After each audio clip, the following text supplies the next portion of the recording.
This week on the Hollywood in Toto podcast, Jeff Bezos is all in on the First Amendment. So why did he block so many right-leaning movies at Amazon? And we talked to filmmaker Bill Guttentag about his new film, Rule Breakers. And it's no surprise that it's inspiring and based on a true story. It is an Angel Studios production. It's what they do best.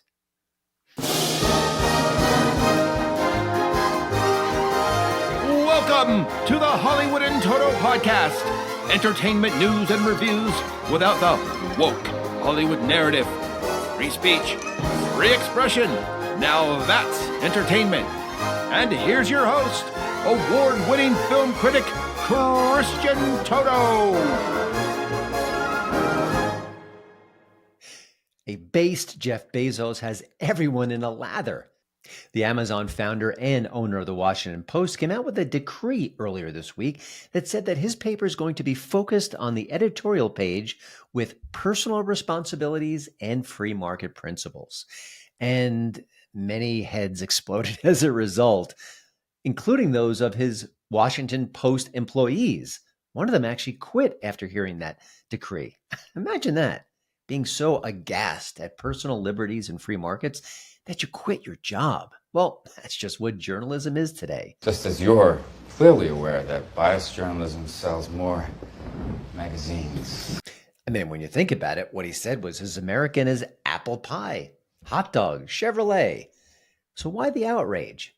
But more importantly, why am I talking about it? It's a newspaper story. It's about journalism. It's not about Hollywood, right? Well, there is a Hollywood connection here. Let me explain. Amazon, of course, is home for lots and lots of movies and documentaries, of course, books as well. But let's focus on the movies first and foremost.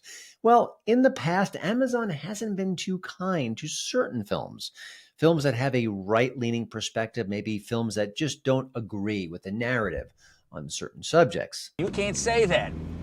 Like the death of Michael Brown. There was a movie a few years ago called What Killed Michael Brown from filmmaker Eli Steele, and it looked at that particular case, the hullabaloo around it, the protests, the race-based arguments, and it said, wait a minute, hold on, maybe the facts don't exactly align with what we've been told about that. It's a provocative film, no doubt. It's also a very well-told movie. And for a while, Amazon said, hey, wait a minute, I don't think we can have that on our platform. Why? Well, it's not, the quality is just not up to snuff. You know, we have a certain standard we have to meet at Amazon before we put a movie on our platform. We're liars. Now, of course, that's completely absurd. You can see hundreds, if not thousands, of absolutely terrible, awful movies on Amazon at any given time. There's nothing wrong with that. There's room for everything. So what were they talking about? Why did this movie not meet the certain criteria as far as craftsmanship? Well, it's a bogus charge. You know, I've seen a couple of Eli Steele's films, and they're very good.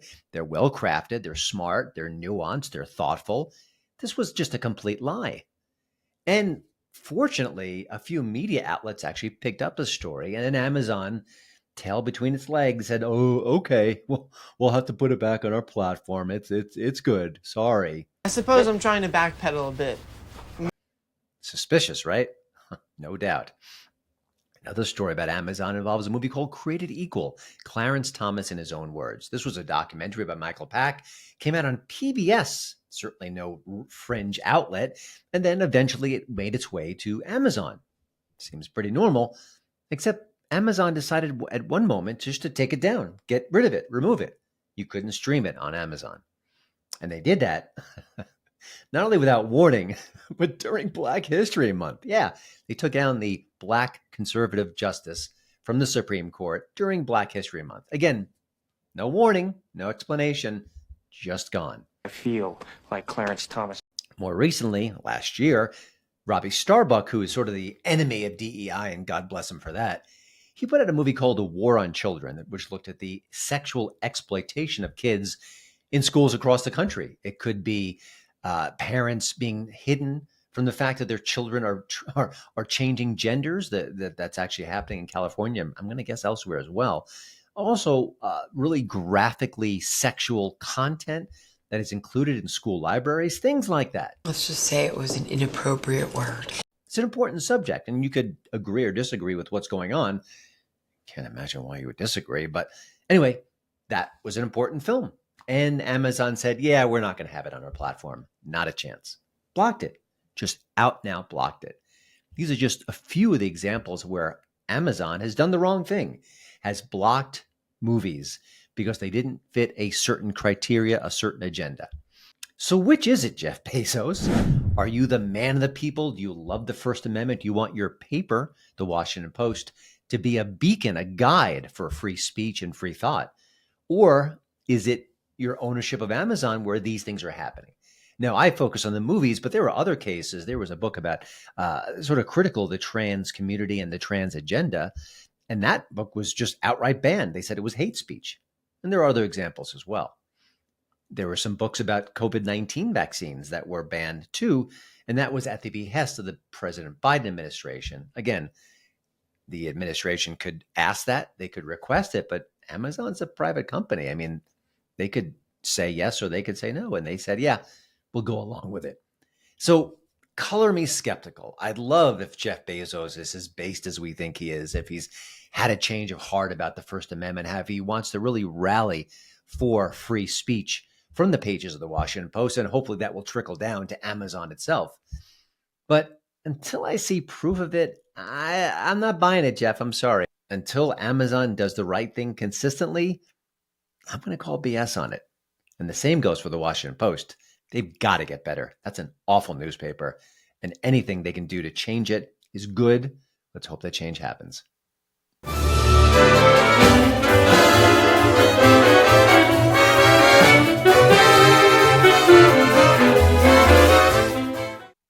My next guest's resume is so good, I'm thinking, what is he doing on the show? The filmmaker in question is Bill Guttentag, and he has 2 Oscars. Amazing. He's a documentary filmmaker who bounces between fiction and nonfiction films. Pretty impressive. If you've got one skill set and the other, not bad at all, right? He created and executive produced the NBC series Crime and Punishment, and he's also written some high-profile books. Oh, and if his mantle wasn't stacked already with 2 Oscars, he's got 3 Emmys, a Peabody Award, and a Robert F. Kennedy Journalism Award as well. This guy has pretty much done it all. And now he's teaming with Angel Studios for their new film, Rule Breakers. It's the fact-based story of Afghanistan women who are competing in a robotics competition. Now, that might not sound extraordinary, but in Afghanistan culture, it certainly is.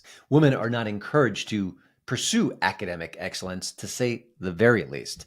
So this story, which was real and is remarkable, is absolutely inspiring and certainly worthy of its big screen close-up. The film... Welcome to the first robotics worldwide competition, Afghanistan. The film is opening in theaters March 7th, and who better than Bill Guttentag to tell it to the public? Bill opens up about why he decided to do the film, and more importantly, the cultural expectations that were placed upon both him and the project. This is not easy content to tell. This is very tricky. There are certain cultural nuances here that are in play. You get it wrong, it's offensive to not just the Afghanistan people, but just the audience in general. You've got to get these details right, which is why our recent podcast on Emilia Perez was so important, because boy, they got a lot of those things wrong in that particular Oscar-nominated story. I think that is not the case here. It sounds like they dotted all the I's and crossed all the T's. But that's what Bill Guttentag does. He just gets it done well. He's been doing it for years.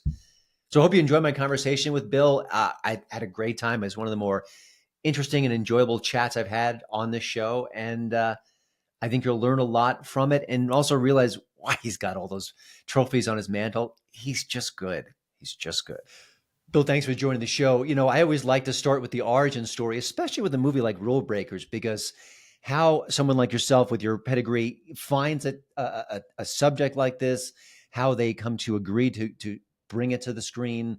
It always intrigues me, and I'm sure there's lots of different elements and kind of behind the scenes maneuvering that goes on. So when did you first hear about the subject, and when did the movie kind of come across your professional plate? Well, I heard about the subject at the end of 2019, whereas one of my co-writers, Jason Brown, had written some articles on Roya Mahbub, who's the center of the film. And he called me up and said, I have this, I wrote these articles. I think they'd be a good movie. Anyone in the entertainment industry hears this line a lot. It's often not accurate.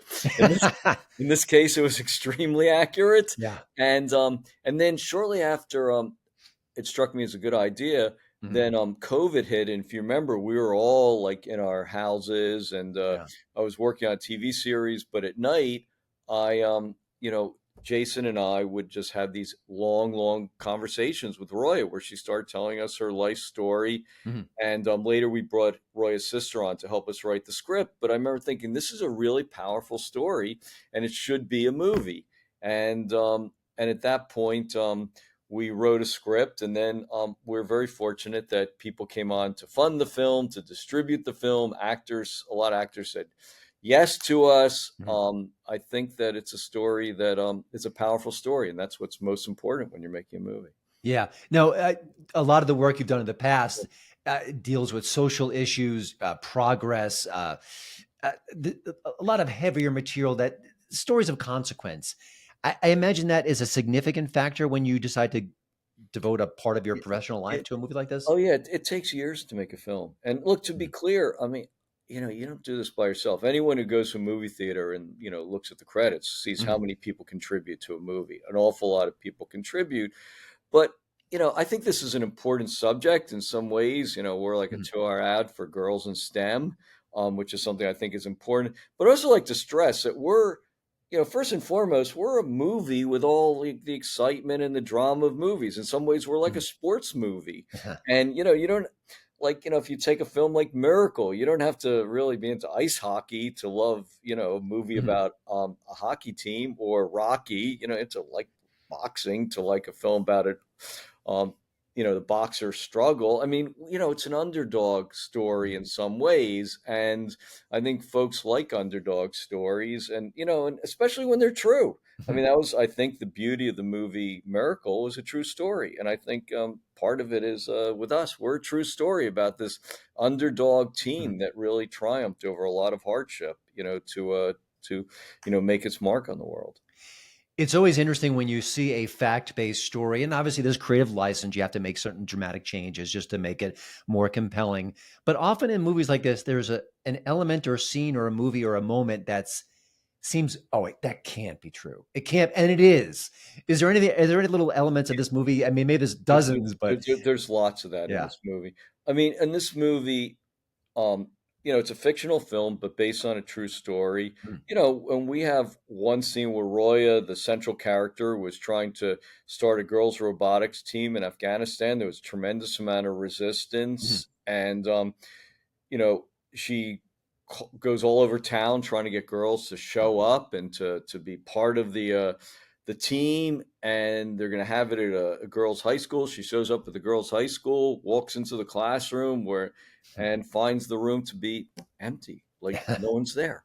And she's like heartbroken. Then someone comes in and says, "Well, actually, can you come down the hall?" And they go down a set of stairs, and she walks in, and there's packed auditorium full of girls. And because they didn't have enough room in the classroom. Well, when we did the scene, we used about 80 extras to fill the room. In the Mm. real story, there were like 150 girls that showed up.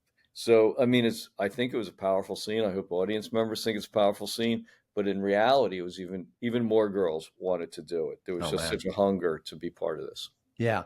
One of the things I think that the recent movie Amelia Perez is running into is cultural sensitivity. There are Mexican viewers who think certain elements didn't really work. Some pieces of dialogue are not authentic, and I think the movie's taking some legitimate heat for that. And when you're tackling this subject at Afghanistan, it's not your culture per se. What are some of the things you do in bringing in Well, advisors? How well, do you kind of make sure that the nuances are accurate, because they're well, so important to a story like this? I think it's a good question. I mean, the fact of the matter is, the co-writer on the script is born and raised in Afghanistan, Mhm. so we were constantly asking, "Can you do this? Can you do that?" Mhm. The actors are all the principal actors in the film are all first generation American or Canadian, but their families are from Afghanistan, Yeah. so that they knew the culture, and we were very, very concerned to getting the culture correct. And it was something we asked all the time, you Mhm. know. So I was surrounded on the set by people from Afghanistan or Iran, you know, the story takes place in Herat, Afghanistan, which is quite close to Iran. It's only about 50 miles away. So, Mhm. so yeah, so some of the actors were of Iranian descent, but again, they're all American. And look, we wanted to reach a large audience, you know, and all of the cast spoke English like you or I did. Mhm. You know, they're Americans, but they also spoke the language of Afghanistan. But we decided to do the film in English because we're trying to reach a large audience and to be an accessible film. And I think the story is very accessible. It's a movie about, you know, triumph over adversity, Mhm. and I think it's pretty exciting. As a storyteller, you mentioned like it just seemed like this was a natural fit for the big screen. Certainly is. Yeah. Is there sort of like it's almost too good to be true? It's an underdog story, achieving against all odds, so many obstacles, perseverance. Is there a little party that the cynic says, "Oh my gosh, I got to make sure that I don't do this wrong," or is there an odd obstacle when you have a movie that seems almost too good to be true? Well, I think that, you know, when a story is really good, and I found this in other movies too, Mhm. it's your job as a director not to mess it up, you Mhm. know, because, you know, you've been given through circumstances a great story. And, Mhm. you know, the object is how do you tell the story? And as I mentioned earlier, you know, you do it through a collaboration team, you do it with your actors, you do it with Mhm. your co-writers, you do it with the people or the cinematographers and the sound folks and Mhm. the music. And you know, we have like two Will I Am songs in Mhm. here, and we have, you know, just great music throughout the film. And you just try to combine those elements to make for the most powerful movie that you can. Yeah, it's funny you mentioned the soundtrack. I really enjoyed the sound of the film. It really is a kind of a character unto itself, which is a bit of a cliche, but it really did feel that way when I was watching it. You know, when you think about a movie like this, it's Angel Studios is bringing it to the fore. They're a fairly new studio. It's certainly, you know, you've been in this industry for a Yeah. while now. What are your thoughts on Hollywood today? It seems very complex. There's so much changing. Amelia Perez, you mentioned before, is a 13 Oscar nominated film that came from Netflix. There's so much churn in the industry. Do you feel hopeful? Are you a bit reticent? Does every day you wake up maybe have a different feeling about where things are going right now? Well, you know, the industry is in turmoil. I mean, I Mhm. think it's a, you know, certainly empirical fact. Mhm. But, you know, out of turmoil, there can be a lot of really good things that come out of that. Mhm. And I think, you know, Netflix is shaken up, as have the streamers. I mean, the flip side of it is people still like going to the movies. Mhm. And if you look at, movies can break through, and there's less competition Mhm. than there is in the past. So, if you have a film that people want to see and you actually go into theaters, you know, the hope is that people will want to see it. Uh, I don't think movies are disappearing anytime Mhm. soon. As long as people, you know, parents want to, you know, get out on a Friday or Saturday night, kids want to have a date, kids Mhm. want to escape their parents. You know, as a Mhm. parent, you want to take your kid to a movie. I mean, there's all these compelling reasons for movies. So I think, you know, movies are hurting in a lot of ways, but I also think, you know, it's really baked in. And I think it's important to remember too that there's all these things that happen in movies where everyone says, "Oh, a movie's going to be over." Like, you know, sound was going to ruin movies, and TV was going to ruin movies, and the VHS player was going to ruin movies, you know, and Mhm. streaming is going to ruin movies. Well, you know, these folks have all taken a swing at the bat, and the movies are still here. Yeah. You know, when you think I'm gonna kind of put you on the couch for a moment. Yeah, You've been in Hollywood, obviously all the awards you've won yeah. and all the nominations. How do you think you've improved as a storyteller? Can you feel when you're on the set today that maybe you weren't able to do X or Y back in the day, but now because you've had all these experiences and all these collaborations, you think I can do that. I can tell this part of a story maybe in a more refined way, in a more sophisticated way. I'm just kind of curious how Um, you think you've grown as an artist. Well, I think that, you know, I'm always looking for the emotional core of a story. Mhm. Like, I mean, issues are important, but people are a lot more important. Mhm. So I'm always looking, and I've been doing this for a while, to your point, is what's going to make you connect with a character? Mhm. Like, why do you care about a character? You know, and I think that, you know, we care less about issues, we care about people. And you can raise issues Mhm. while caring about people. Is I don't think I'm saying anything controversial. Things are really terrible in Afghanistan now, Yeah, yeah. and I think but we're highlighting what people have gone out and achieved. I mean, I think that we're an advocacy film for girls in STEM. I don't think that's particularly controversial, but it's important. It's important Mhm. for our country. It's important for the world that girls go into STEM fields. And I think you can say that as a statement. It's important that, we have girls in STEM, and I certainly 100% agree with it. Mhm. But then you want people to feel it. You want people to feel the emotion attached. Like, why are they attached to it? What does it mean to them to have achievements in it? So Yeah. I'm always looking for the emotional core of a story. You mentioned before the industry's in turmoil. It's a tough word to say. I don't disagree. Just given your experience, you've worked, the stuff you've done over the past, if you were talking to a studio executive or someone who's in charge of making things happen or not happen, what kind of advice would you give them as far as moving forward? I mean, it's such a swirling landscape. You have a unique skill set that maybe the average producer wouldn't have, or executive. You've been in the field. What would you tell them? Well, I think originality counts. I mean, there was a line from the great film critic Roger Ebert, who said no executive was ever fired for greenlighting a sequel. So so I think there's a lot of really Mhm. repetitive stuff, and I think when things come along that Mhm. can be inspiring or touching, then audiences will go and see it. I mean, I Mhm. think there's a reason that some things cut through the noise, and that other movies, we're just tired of seeing the same thing. I mean, look, I should ask you, you see a lot of movies. I mean, are you tired of the repetitiveness of what you see? I am to a degree. It's funny. A lot of people were down on Amelia Perez, and I had a lot of issues with it. But it was so fresh and so wild and such a swing that part of me enjoyed that element of it. That I couldn't deny the flaws, but I haven't seen this before. So yeah, there Right. is something about that is refreshing. Uh, Given the work that you do, it's a cliche to say, "Oh, you've done it all." You kind of have done it all. What intrigues you moving forward? What kind of excites you? Or are there certain kinds of project that you'd like to do that maybe you haven't quite tackled at this point in your Well, career? again, I feel like I want to do films that have some impact on Mhm. people's lives in a positive way. And not, look, I did a film with series with director Richard Linklater on animals rescuing people and people rescuing animals.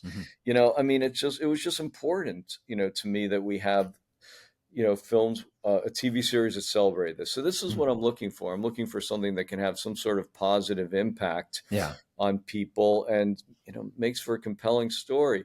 Look, I know how hard it is. I mean, you're asking people to give up 2 hours of their lives that they're never going to see again. And it's true on TV series. You're asking people to give many more than that. A Mhm. video game, vastly more than that. So I believe it's the responsibility of like a filmmaker to give people back something, for their time. I mean, Yeah. sometimes, I hear people, filmmakers do interviews and they say, well, I made this film, for me. Well, I feel, oh, great. Don't show it to me. I want, if you're making, I want a film that, that I can feel great about, showing it to my family, my friends, because it's a compelling story. And that's what drives me. I'm just looking for compelling stories and putting together a team Mhm. of people that, hopefully we can tell it well as a group.